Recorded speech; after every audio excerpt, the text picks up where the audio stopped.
I was out working on the ranch with my family. We were working cows, and so when I came in, I'm dressed quite casual, I guess. I guess that's from the beginning.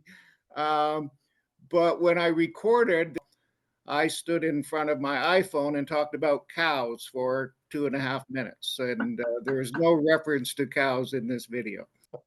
So welcome to AIBecause podcast with it's a group of friends, and it's so interesting when I think about that because we truly are. We met through Mind Valley's AI Mastery Program, and you know how friends are to where you laugh with each other and you irritate each other and you kind of poke at each other. These are my friends. We're literally doing that with each other. So what we're going to do is kick us off this week with just what's happening in our world, because what we want to do is make sure that we're bringing real life tips and tricks for you around the AI gen world and what's happening, because there's a lot of stuff happening fast and furious. So we want to break it down into smaller bite-sized pieces so you yourself have something to go, you know what, I can take that nugget and start doing X with it. So I'm going to go around the room really quick. And Manoj, I'd love to hear from you. I know you're hanging out in India this week and for a bit, so I'm excited about that. What's going on with you, and what are you using within the AI Gen world? Something we are developing at the moment, it'll probably take a few weeks to build it, but me and my business partner, Simon Wilkins at Risk Spotlight, we are building like a co-CEO or a business mentor for our organization. So of course you have to then, train this AI model on our business. You have to train on what your preferences are. You have to train that, okay, we are a small business. These are our constraints. We don't have a great big marketing budget like a large organization.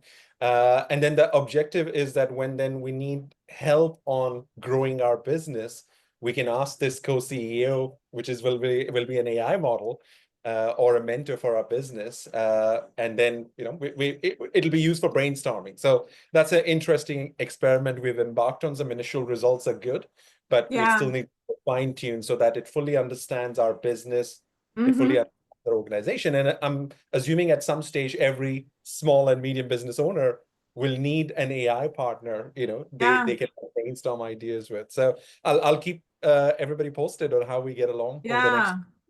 Yes, please. I love that because I think about fractional CEOs and fractional CFOs. So literally you're going to pull in somebody with the expertise that's been trained, to your point. They're not going to go advise you, hey, for $500,000, you can go do this. And it's like, okay, yeah, no, not in our budget. So I love that. And I look forward to hearing more. Greg, what's in your world right now? Been kind of playing around with some integrations. It's a little bit similar to what Manoj has just been talking about, using some Make, Notion, BotPress, and trying to get some smaller AI agents built that could be used in small businesses. Could help with HR onboarding, could help with just some financial navigation as well. I love it. So Make's the one that's going to pull all these different apps and the function together for the flows to go through. Notion, I'm not familiar with. I mean, I've heard it, but not familiar with. What's that functionality in Notion? It just helps to bring the knowledge base together and allow you to take different pieces of your knowledge base and separate it into different nodes. Oh, cool. So similar functionality to Note LM and maybe Copilot, where Copilot is drawing on other information as well. Cool. I love it. Michael, how about you? What's happening in your world? Not much. Just working with creating some applications. Not much. Yeah, it's such a lot. AI world, there's always something happening. And not much to Michael is like, oh, I opened a new clinic or I'm doing whatever. It's just like working on a few applications, again, with integrations, so that way it will automate a few things like inventory management and a few things. Yeah, I love it. And I can't wait to hear more about that because I know you shared with us when we met before what's going on in the inventory space. So that's exciting stuff.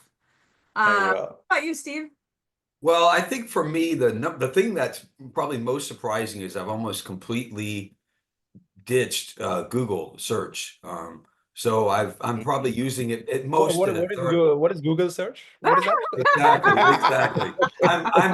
I'm mostly now I'm mostly, maybe I'm using it for a third of my searches, whereas, a year ago, I was using it for almost 100%, right? So Okay. I'm probably using Perplexity for about a third of the things that I want to research. I'm probably using ChatGPT for another third, and then Google another third. Each is kind of depends on the context of what I'm It's looking for and Nice. what I'm hoping to get back. it's Yeah. funny you talk Has your about that. doctor given you the MD certificate now? Certified doctor, AI doctor. Right, right. That Yeah, is He funny. is. yeah. So I was it was a course that I was on with Mike Koenigs, and he talked about perplexity. And what he said is it wasn't his go-to, and it's just something to think about for people out there, because perplexity gives the impression that the information is 100% accurate, where it's still going to have the same constraints that Chat and Claude and some others, as far as searchability happen. So just a side note, I thought that was interesting. Well, for what it's worth, the two things that I like about Perplexity is number one, it shows you the references. So it shows you how it arrived at a conclusion usually. Uh-huh. Right? That's one Yeah. thing. The second thing that I like about it is it gives you a number of similar follow-up questions, right? So Yeah. then you can just scroll to the bottom and then you can click on the link and you can see the follow-up questions. Yeah, that's So, cool. yeah. I agree. I agree. And actually, ChatGPT now just is now able to do charts. So if you prompt it the right way to get certain information, you can get it in points and then actually in charts as well. So that is very that's cool. just new. That's just new. It is really cool. So, and then I'd say a second thing that I did is I created, I used it as a designer to design a product logo of a Nice. software application I'm working on. Oh, that's cool. Cool. Yeah, I used I Um, like that. Dolly. I've got Yeah, with Dally, with Chat. yeah, with Dolly. Yeah, with Chat. So yeah, I love, so Dolly is the image creator similar to like Midjourney. And it sits within Chat GPT. So what I've noticed, so I continue to work with Opus Clip. So Opus Clip is the one where you can take the video and create shorts. So my learning curve is not what it was in the beginning, and I'm having fun with B-roll and all the other stuff in there. And B-roll are just those images to when you got shorts and reels that they pop up, and it kind of reinforces what you're talking about. But the other thing, it also gives the visual of, it keeps people engaged because there's movement and other stuff going on. So I'm having fun with that. And I'm having, to your point, Steve, Dolly within Chat create B-roll. And I found that if you keep it in the thread to where you've identified colors and images and that sort of thing, then it's creating similar style, right, to what's going on, and you can stay within that thread. So I'm adding B-roll to stuff. Canva, because what happens sometimes, and anyone who knows experienced it, Chat or Dolly doesn't always spell things right in these images. So I'll have Canva, I'll erase things, I'll put in new text if I need to. So I'm pulling in that functionality. Notebook LM, I freaking love it for summarizing. So similar to functionality with Copilot, I have another podcast. I had a guest on who's written a book, and I didn't have time to read the book, but he had sent me a PDF copy. So I uploaded it into Notebook LM, and I asked several questions. So there was a summary that Notebook did for me. It called out some of the highlights from his leadership background on shifts that he made. So I was actually able to at least understand and speak to different elements of it without reading the whole book. I'm going to read the whole book. But to prepare me to go into that, it was freaking huge. So similar, like I said, similar functionality to Notebook and others. So I'm having fun. I encourage other leaders out there, play with it, test it, figure out where, that stuff that's just those barriers for you that takes so long because that's not your area of expertise. Figure out where these AI enabled applications can help you. So anyway, I love it. So I know this week we're going to be diving in. Manoj, you're going to show us something more on Copilot with a custom GPT. And then Greg's been playing around with HeyGen. And so he's got something to share with us on that. Greg, do you want to, or I guess we could just start off with a video and then we can kind of unpack what that looked like. So we're going to go to a video, guys. Cool. Agents are the new apps. And we expect someday for there to be thousands of agents available. We want 1,000 agents to bloom. So I think we're going to live in a world where there are going to be hundreds of millions of billions of different AI agents, eventually probably more AI agents than there are people in the world. For the very first time, this is going to be an industry of skills. And you capture that phrase and you call it agents, but it's going to be for the very first time agents sitting on top of. So what is an AI agent? Well, if you take all the information stored within a large language model like OpenAI and ChatGPT and then give it a specific job, like those certain individuals who actually get the stuff done, that's an AI agent. It takes an idea and turns it into something useful.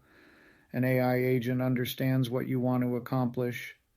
Then they process the specific information given to them, and through rational processing, they can then return actionable steps to solve a problem or complete a task. How do they do this?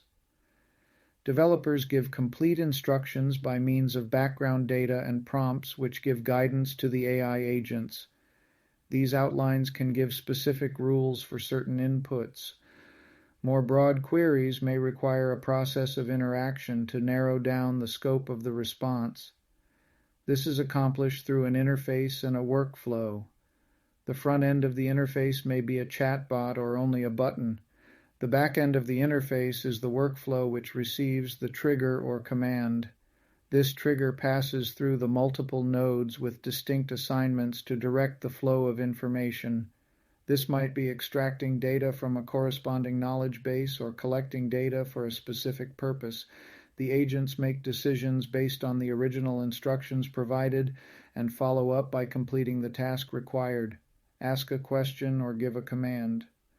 The AI agent thinks of the best response by means of the answer to the question or performs the job it was instructed to do. The additional benefit of processing all this data is that it learns from its experiences and then becomes more efficient and expands its knowledge base. Why is this important? Early adopters can benefit through low-cost growth and innovation. Routine and/or time-consuming burdens can be handled without large human energy demands. Consistency and improving outputs allow for more time to focus on business expansion. So that was exciting. That was cool, Greg. Was So that wait a really minute. Greg, or was that an AI clone of Greg? It's hard to That was a know. clone. That was a clone. Okay. Yeah, that was Oh, AI, oh, Greg. Oh, really? Yeah, that was AI, Greg. So I will admit a little bit here. I was out working on the ranch with my family. We were working cows, and so when I came in, I'm dressed quite casual, I guess. I guess that's from the beginning. But when I recorded, the directions from HeyGen are to talk for 2 to 2.5 minutes on one particular subject. Well, I stood in front of my iPhone and talked about cows for 2.5 minutes, and there is no reference to cows in this video. But yeah, using HeyGen, it's really quite easy. I recommend it for a lot of business owners who want to use it to get out in front of the public. And all you really need to do after that is just change the text that you apply to put into it. You can use, you can update this and come in at different angles of your phone to, allow some versatility. Obviously, you can change the clothes you're wearing so you could look maybe a little bit more professional. But I wanted to lead this and not update it just to show the ease and just the ability to come in here and make it look authentic. So that's kind of the reason behind it. So What I loved when you were telling me, because it's like, granted, that went way overboard, right? And so we'll show HeyGen in just a minute to just see the pieces of the functionality. But what I loved about it is when Greg said, I talked about cows for over, 2.5 minutes. And I'm like, and yet when you watch that, you would never imagine that cow anything was in there, right? With the detailed text. And so it's interesting for me because I was talking to Greg about how would you use this in a small business? And so literally, if the narrative behind, and we'll go into it in a minute, you can change the words that the person is saying as a leader, you could provide updates and not have to re-record yourself. As long as you're there, you can do it with different outfits, and all of a sudden, this is the message you're going to do, or this is it, or sales stuff, or anything like that. I love the flexibility, so you're not having to go, let me get dressed, let me get camera ready, let me rehearse the script, whatever it may be, because once you get, those few that you want to use, you can just change the text, and then the words are going to be different that are coming out of the person's mouth or the recorded video's mouth, because I didn't even see him form a word that was about cows. Yeah. So let's go, and I'm going to let Greg walk through. So let's go ahead and open it up. Yeah, we can just look at the HeyGen website or their working page and just go through a couple of things to help you along the way. So go, Greg. Here's HeyGen. All right, so we'll just go into the avatar section on the left column, and this is where you will build your self avatar. If you go in on even on the free trial here, you're a little restricted on the avatars you can choose. Hey guys, I'm Joshua. I'm so excited that you're going. Sorry about that. No, that's fine. He just immediately starts talking. Yeah, so you just set up a high quality video camera or an iPhone and record yourself speaking for 2 to 2.5 minutes. There are some instructions that help you along with gestures and eye movements and facial expressions. Going down from there, there's multiple templates that you can use. So if you want to give a demonstration or a presentation with your avatar, you can use multiple there's multiple slides that you can use, and keeping yourself in the picture and speaking. The text is just whatever you formulate for a script, you copy and paste. It's really quite easy. There are options to add, footnotes and headers and titles and captions if you want to do that, where your presentation may be used on silent someplace, so that the verbiage can still be there with your captions if it's being used on a mobile situation. Yeah, this is that section that you were talking about, Greg, is the avatar. This is where you'd put the script in, where Greg did all that stuff on AI agents. You'd paste this in here. Yeah, and this is the text portion that'll help you out with your presentation for headers and titles and subtitles. So again, it's something that it shouldn't be really anything to deter you. Go in, and as Michelle said, just go in and have fun, and you will. It turned into a really delightful experience. That's very cool, Greg. Thank you. The two use cases where I've seen small organizations use HeyGen is one. It's for learning and development, because I think people are still worried about using this externally with the outside stakeholders, but internally, if you have to create a course very quickly, then small business owners, they just don't have the budgets to go and hire an agency who has to hire artists with good voice and studio and spend all that money on camera and editing. So this is a much better way, much cost-efficient way to create those internal mandatory training courses you need to provide to your employees, and also important business type courses. But also, if the CEO or any senior executive has recorded something in one language, let's say in English, but now they sell in other industries and they want that video to be available in French, German, and Chinese, then HeyGen is a great way to create that. You can create the English video, which the original CEO or the business owner, but then you can use the clone to then take that same speech, the text of the speech in English, and then quickly create in German and French and the different languages, and then that video can be available, that you don't have to then hire translators and worry about all those translation costs. I think it's, and I can imagine the time. Oh, go ahead, Michael. Sorry. No, just about to say, it can get you all, if you're working on a course or a training course material, it can get that out very quickly. Imagine all the time saved preparing and actually recording in person. Yep. Oh, Well, and if you want to do like video shorts and reels, that kind of thing, to be able to do, you know, a different population of people, to your point, Manoj, is change languages. Be sure and have a disclaimer so people don't think if you translated, if you've got it in Spanish, you're not fluent unless you are fluent in Spanish. Yeah. But it is that way to kind of close some of those knowledge or communication gaps that we can get through. Yeah, I think one of the biggest things is and it probably takes some practice, is that we write often different than we speak. And so if we put in a written transcript of what we would write out normally, it might come across as clinical, right? And so I think that's the big art, is to be aware of how we would speak those words and paste in the text of how we would speak as opposed to how we would write. And so my buddy Chat is able to help us with that.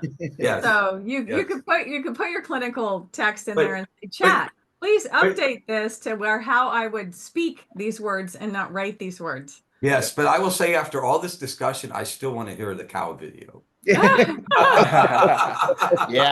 By the way, her buddy Chat. Link in the description. That would have been a good one to Chat. share. Here's the cow video, and then here's the other one. We'll have to add that. We'll have to From add cow that. to AI agent. Look at the transition. Yeah, I'll put that in. I freaking love it. All right, thank you. So Manoj, you're going to show us a custom GPT with the functionality in Copilot. So I'm super excited about that. Take it away. Thank you, Michelle. So what I want to do in Microsoft Copilot is show an example of how you can create a custom agent. So Microsoft recently added this functionality where you can define an agent, which will be like your partner. Then you can provide instructions to that agent to perform whatever specific task you need.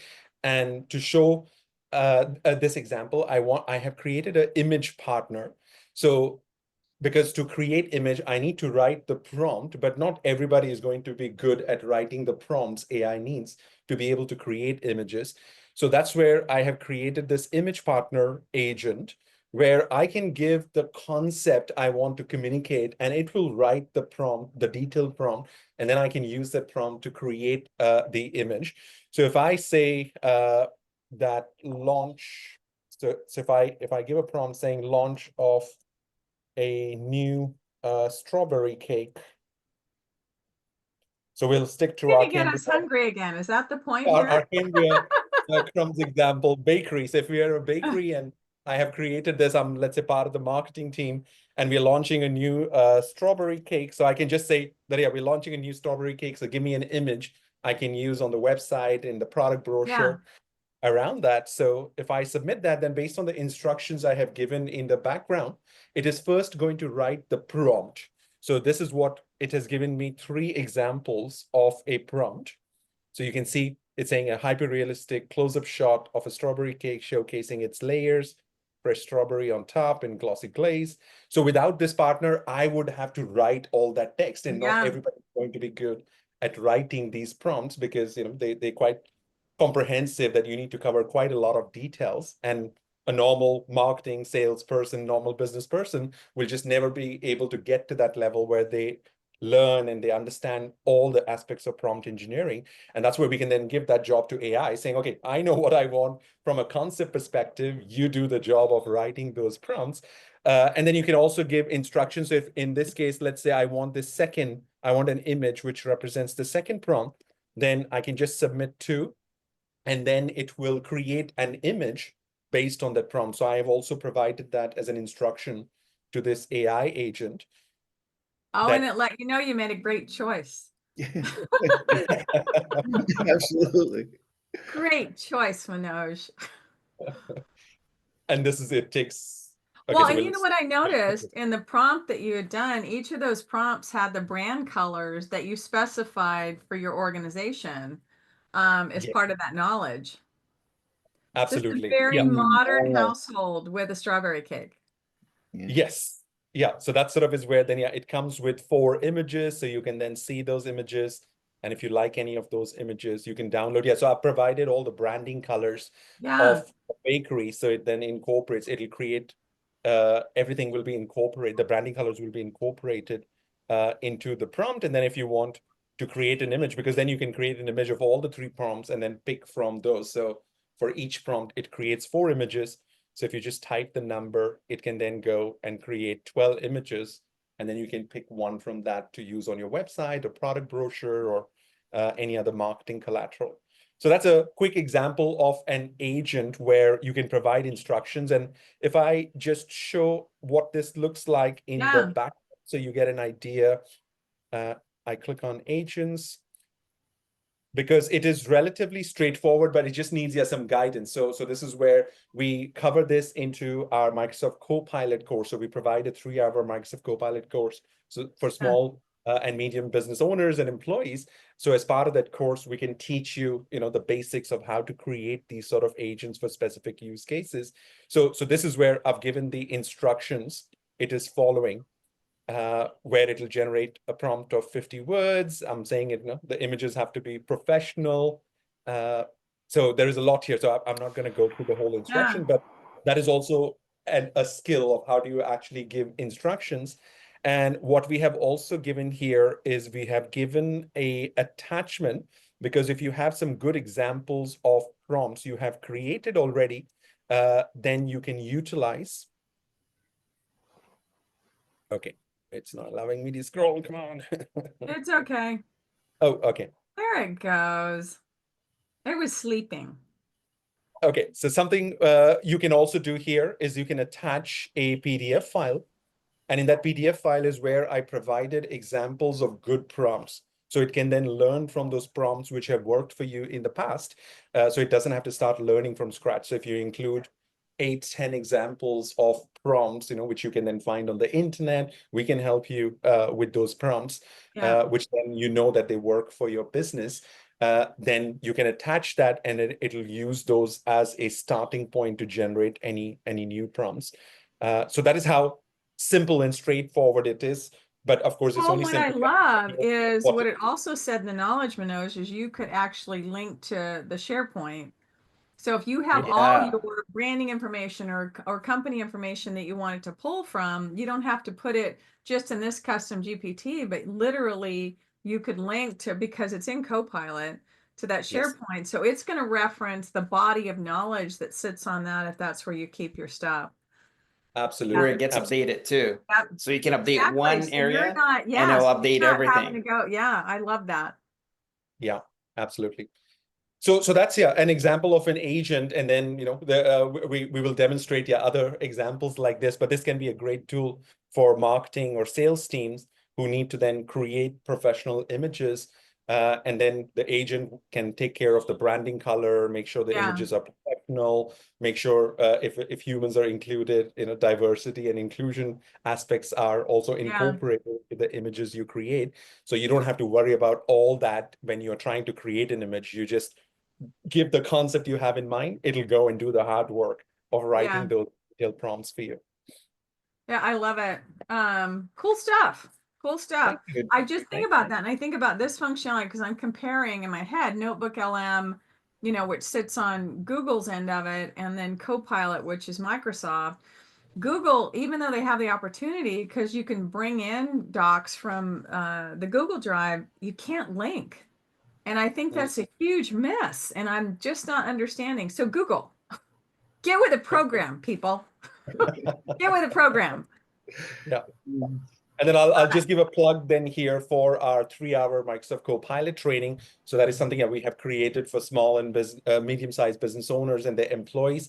And because Microsoft Copilot is the safest way to use AI, that a lot of organizations are worried about that, okay, if they submit data to these AI models, is it going outside of the organization? Is it secure? And at the moment, at least for organizations who are already using Microsoft Windows and Office and PowerPoint, then Copilot just becomes a very easy extension. And it's the safest way that you're not then sending your data outside. You don't have to deal with a new vendor. So that's why we have created a 3-hour course, to get your team started. So we'll include the link of that into the description in case you're interested. Yeah, definitely. And also, if you want to book a discovery call, because that's the biggest thing, then we can talk about that. Because to your point, Manoj, we can customize a lot to be able to do that. Yeah. I love it. I love it. Thank you guys. I appreciate this time. We'll continue with updates and links to stuff on what's going on. I mean, there's just so much happening in this space. So I'd love to hear what are one or two things you want people to walk away with around what's happening in the AI Gen space, something maybe you're excited about. What comes to mind for you? We're going to kick off with Greg. I encourage everyone to go out and just play with some of the image generators, whether it be Mid-Valley or, you know, if you go into Dolly, go into HeyGen, make yourself a video and play around and have some fun and just get comfortable with working with some of this technology. It's going to be very helpful for you in the future. Yeah. Well, I love that. Yes. Play with it. Play with it, test it, get comfortable with it, because it is change. It is change from how we do it normally. Michael. I would say in the middle of doing all that research, split time into discovery mode and focus mode. So that way you can still explore new tools and play around with things and learn. And at the same time, dedicate some time where you can be focused and narrow and start applying what you have learned and so produce and incorporate things into your practice. Yeah, it's a great call out, because I think about us, it's like we're in the learn mode, because things are changing so rapidly and evolving. It's like you do have to pause and go application mode, learn mode, application mode, because otherwise you're just Right. putting the knowledge in there. Yeah, I totally agree. Steve, how about you? Sure. So there's just so much that AI provides so many tools for optimization. And so right now, the thing that I'm looking to optimize is how I get my news. So I realize, you know, pretty much I go to certain sources, but it's not as deliberate as I'd like. And so I'm designing a process that is more deliberate and more automated, so I can get a better representation of what's going on across. It's so funny. It That's comes cool. to mind, but way back when I was growing up, the show, The Jetsons, the cartoon show, and then that they could just key in the food that they wanted and shoot, and just magically appeared right in this little box. And so that's what you're doing with news, Steve. That's great. So we'll see. It's a work in progress. Okay, I love it. Manoj, what's on your mind?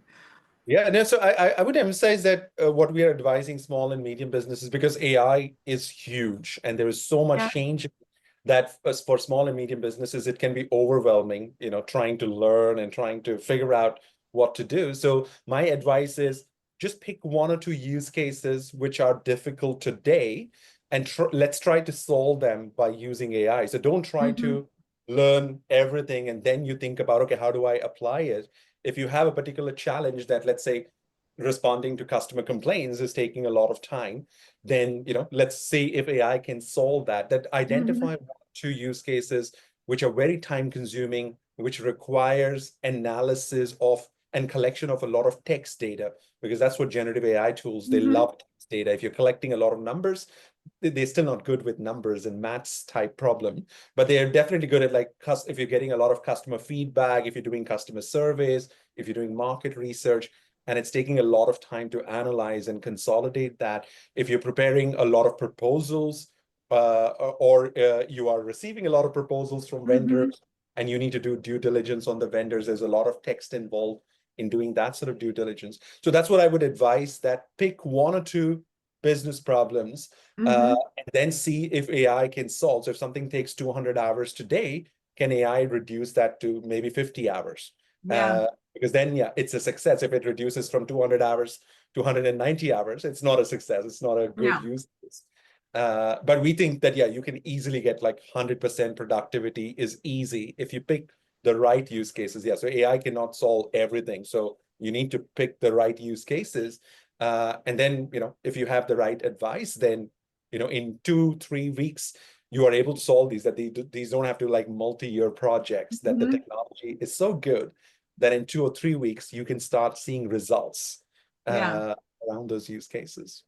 It's so funny you say that. You're triggering or kicking into, I've been in process improvement, lean management system, if you will, for years. And so it's tagging back into that part of it. Be clear on the problem that you're solving, right? Be clear on how you're measuring what current state is. So to your point, the right one, air quote, right one, is one that's really a pain point for you. We're here, reach out, and then we can bounce off ideas with you, different functionality that's out there. We're playing in this space, right? Yeah. So it's like, and we call it playing, and it's actually playing to solve real problems.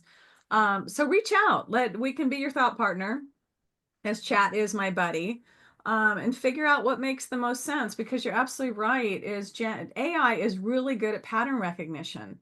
And pattern recognition is all the stuff that you're talking about. So the stuff that takes us forever, that we can do it. And then you can go and take the humans to where the humans are doing stuff only humans can do, which, by the way, it's a long freaking list, people. So yeah, so I totally agree with you. I would just echo all the stuff that you guys are talking about, is even if it's as simple as like the email stuff that I showed in a previous one, whatever that looks like, start playing with chat. If it's summarizing different things, start playing with perplexity and searching things, so that it's not something you're sitting on the outside telling yourself, God, I should really learn how to do that. Don't do that. Go to the thing of, okay, what's the first step I can take? And it's usually a small step. Get a free account in something, and then start engaging with it. Yeah. So I always appreciate this time in the room with you guys. So until next time, this has been AIBecause. Please like, share, subscribe. Reach out to us, because we are here to help. So have a great one. Thanks. Thank you. Bye. Thank you. Enemies listen, we'll show you how. A new wave rising, it's clear and loud. AI's the future, let's make you proud. Data and dreams combine in the air. From cloud to code, oh, we're everywhere. Innovation driving, we're breaking ground. With AI tools, let's turn it around. AIBecause, we're powering your moves. Tech that's here for good, bringing all the moods. Ooh.